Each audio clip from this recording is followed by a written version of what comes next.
नमस्कार मंडळी, स्टार प्रवाहावरील लक्ष्मीच्या पावलाने या मालिकेच्या पुढे येणाऱ्या भागामध्ये आपण पाहणार आहोत. साप चावल्यानंतर कलाची तब्येत ही सुधारत असते आणि अद्वैत तिला बोलतो, आता तुला सर्व गोष्टी पहिल्यासारख्या शिकवाव्या लागतील.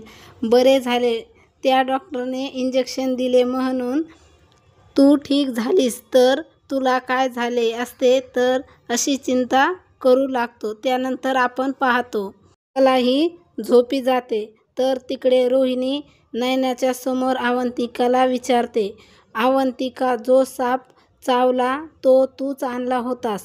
मग सांग, राहुलनं तुला या घरामध्ये घेऊन आला आहे, परंतु तू या घरामध्ये का आलीस? तुझा काय उद्देश आहे? असे ती अनेक प्रश्न अवंतिकाला विचारते.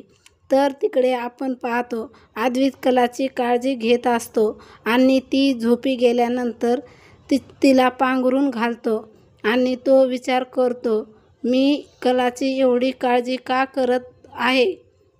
करायला पाहिजे, कारण दिवसभर तिच्या मागे खूप दगदग झाली आहे. आता पुढे जाऊन तो स्वतःला प्रश्न विचारतो, परंतु खरेच्या ठिकाणी जर दुसरी कोणी असती तरी देखील मी अशीच काळजी घेतली असती का? असा प्रश्न करून त्याचे उत्तर तो शोधू लागतो. आता पुढे येणाऱ्या भागामध्ये अद्वैत व कला यांच्यामध्ये प्रेम कशाप्रकारे वाढीस लागणार हे पाहणे अतिशय रंजक ठरणार आहे. लक्ष्मीच्या पावलाने या मालिकेच्या सर्व अपडेट पाहण्यासाठी आपल्या चॅनलला लाईक करा, शेअर करा आणि सबस्क्राईब करायला विसरू नका. धन्यवाद.